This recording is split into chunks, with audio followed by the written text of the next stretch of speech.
今集係新加坡素遊嘅第3集，會介紹唔同國家嘅特色素菜，亦都會影下其他新加坡旅遊景點，希望大家中意啦。首先講一間好食嘅越南齋鋪，位於烏節路一帶嘅深日石站，叫做 Kind Bowl， 全店 vegan， 食物可以走蔥蒜，菜單嘅食物種類唔算多，而座位方面有20幾個。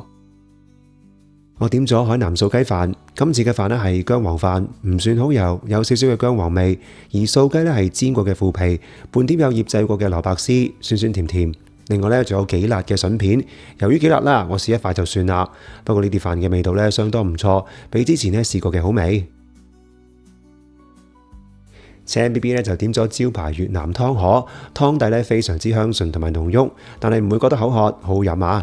而麵條絲滑嘅越南河粉呢，配料有醃製過嘅素雞絲，甜點啲嘅杏鮑菇片、菜同埋香草。食之前呢，擠啲青檸汁落去咧，令到湯底變得更加清新。除咗主食呢，我哋仲叫咗小食同埋飲品。呢碟越南春卷呢有少少貴，因為得一件，不過幾大件下，有啲似墨西哥卷嘅短身版。佢用越南米紙包住青瓜、紅蘿蔔絲、越南米粉、豆製品等等，點隔離疑似魚露嘅汁去食呢，甜點啲有少少嘅酸辣味，都幾有風味㗎。食完嘢咧，飲杯純素珍珠奶茶先，可以加錢咧，要燕麥奶。呢杯咧同喺台灣嘅冇乜分別，珍珠口感咧都似。青 B B 咧就點咗 calming tea， 飲完個人係咪會 calm 啲，定係會 cam 啲呢？點都好啦，呢間素食店咧非常值得推薦，食物好味又地道，地點又方便，價錢都唔算貴，性價比非常之不俗。順便講下呢，途中喺深日石地鐵站出入嘅時候呢，發現咗呢個 vegan 廣告，係一個本地 vegan 組織刊登㗎，真係好有心啊！食完咁好味嘅越南嘢，就去參觀下最經典、最奢華嘅英倫復古風情之地。其中一個有代表性嘅地點就係富麗敦酒店一帶。呢度除咗有大名鼎鼎嘅魚尾獅之外，仲隱藏咗一啲唔錯嘅打卡位。首先講下酒店本身，佢以前係新加坡嘅郵政總局，係1928年起嘅，係一座不折不扣嘅新古典主義建築，都幾似歐洲嘅建築物。就算你唔喺度住，淨係影相打卡，都感受到呢種復古風。唔怪得 Anthony 咁中意呢度，佢連酒店嘅啤啤熊都唔放過啊！你哋睇下佢影得幾開心。跟住去酒店後門嗰邊，見到呢條新加坡最古老嘅元素橋嘉文納橋，純白色嘅設計配埋新加坡河，真係一啲違和感都冇啊！行完充滿歷史感嘅富麗敦酒店， Anthony 跟住帶我去另一邊，原來呢度仲有 Fullerton Bay Hotel。呢間酒店同頭先嗰間嘅格局好唔同，佢俾人既現代又精緻嘅感覺。跟住見到個幾靚嘅大堂，呢度以前其實係碼頭嚟，設計師完美保留咗當年碼頭嘅拱形設計，再融入咗奢華嘅現代設計。你哋睇下頂頭嗰盞水晶燈幾靚。行完Fullerton一帶呢，我哋就去食韓式素食啦。佢叫做 Boneless Kitchen， 佢係蛋奶素店，但係大部分呢都可以改為 vegan， 而且菜單上有註明，容易認別。食物種類有鍋物、湯麵、粉絲同埋飯團等等。食正餐之前有小食送俾我哋，首先係似雪糕球嘅薯蓉，有少少鹹味，跟住到蓮藕件，有清甜豉油味，呢款幾好食。咁至於最右邊呢，就係青瓜粒，係醃製過，有酸甜嘅味道。等咗一段時間呢，就有韓式粉絲食，份量認真唔細啊，而且呢碟呢係唔辣嘅，有適中嘅醬油、芝麻同埋麻油味，配菜有椰菜絲、西芹、紅蘿蔔、冬菇。咁至於粉絲嘅軟韌度呢，亦都算適中，算係正常發揮嘅韓式粉絲。如果有微量嘅辣呢，應該會更加好食。另一款呢係泡菜清湯麵，一見到泡菜呢就即刻試味啦，都幾辣下，味道呢有少少似台北嘅韓蔬大發。如果香料味濃啲呢就會好啲，好在個湯底呢比較清，可以中和泡菜嘅辣味。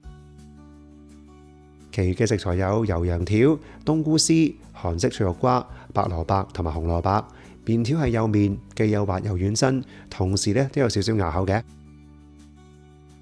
咁我就點咗杯芒果凍飲，都幾消暑。而青 B B 咧就飲柚子茶，佢話柚子味清香，飲完咧覺得幾滋潤。整體上咧呢度嘅食物屬正常發揮，唔算好突出，但係就唔算難食。價格方面咧同香港差唔多，不過都係嗰句啦，香港咧冇韓式素食店啊嘛，所以喺度食到咧青 B B 話咧已經好開心噶啦。去新加坡除咗去 Gardens by the Bay 同多元文化嘅特色屋之外，仲有咩地方係必去嘅呢？今日就帶大家去一個連當地人都勁推，仲要係世界文化遺產嘅地方，就係新加坡植物園啦。雖然大部分嘅地方係免費，但今次我哋特別買咗飛去傳說中靚到爆嘅國家湖基花園啊！一嚟到新加坡植物園，真係成個人放鬆晒啊！周圍都係大樹同埋草地，空氣又好，唔止當地人中意喺度散步同跑步，連狗狗都中意啊！不過我今日嘅主要行程係國家湖基花園，今次要入去睇下到底有幾正先。哇！一入去又真係有幾多花下㗎喎，聽講呢度有成幾萬棵蘭花。最特別嘅係位於山頂嘅名人湖基花園，入邊嘅花全部都係用嚟過參觀嘅名人或者國家元首命名㗎。你哋睇下呢啲名，識唔識得佢哋呢？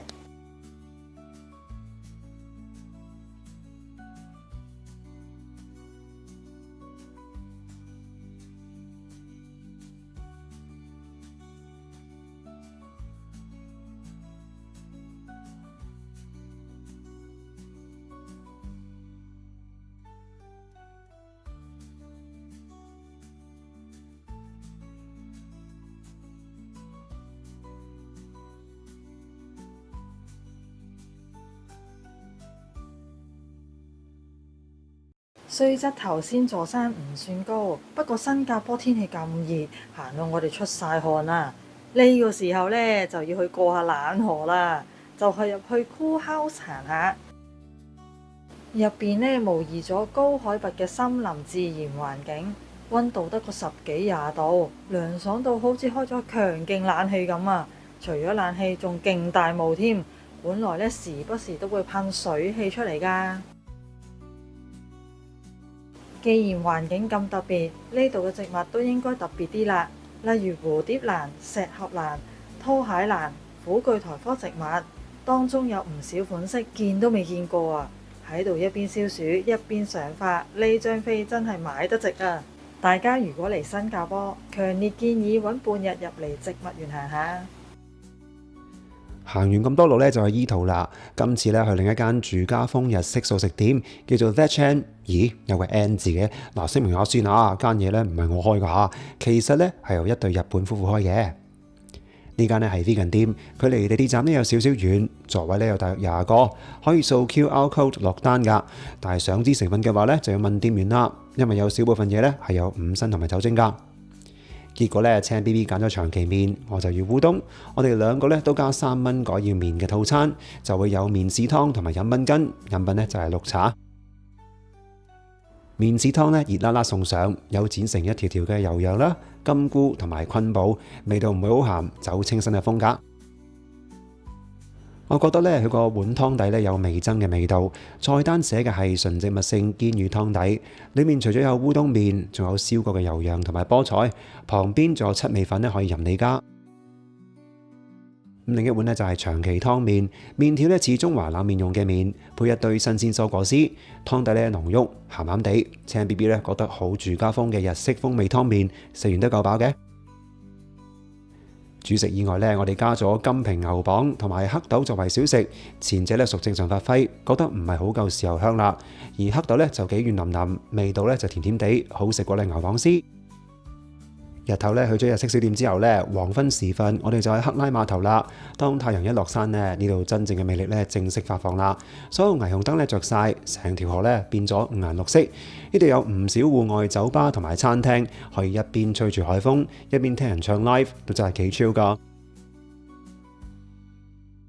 不過我哋梗係去幫襯純素餐廳啦，喺 Clarke Quay Central 商場裏面咧就有一間啦，仲要坐喺度咧就可以睇到靚靚嘅河景，邊睇風景邊食齋咧真係賞心樂事啊！呢度全部嘢咧都係純植物性，主打西式餐飲，有漢堡包、飯、麵、意粉同埋 pizza。店面咧仲有純素雪糕同埋 tea 賣添。結果咧，我哋點咗以下嘅嘢。我原本咧想食海南素雞飯㗎，點知賣晒，唯有改食人當飯啦。呢度嘅人當咧冇上次 Whole Earth 咁辣，香氣都有，但係唔算強烈。而人當嘅主角咧質感就似係植物肉，配料有紫菜味嘅脆脆啦、番茄同埋青瓜，整體嚟講咧屬於正常發揮。咁至於青 BB 咧，就揀咗卡邦尼意粉。呢碟意粉裏面咧撈咗蘑菇同埋素肉，個汁有啲辣，見到有黑椒粒喺裏面。而卡邦尼本身咧係應該有類似芝士嘅味，但係呢碟嘅芝士味咧非常之清涼，同埋個汁咧唔夠結。雖然味道係不俗，但就唔多似卡邦尼意粉啦。跟住咧，我哋都要咗泰式奶茶。呢杯味道好香，我哋都覺得幾好飲。青 BB 咧仲話即刻諗起以前食過嘅 Harmony 泰茶雪糕添。整體上咧，覺得新加坡除咗 Hawker Centre 同米芝蓮之外咧，其他素食店咧都有佢嘅特色，例如越南嘢啦，同埋日本住家風都唔錯。之後咧仲有一集咧係講新加坡素食㗎，大家千祈唔好錯過啦。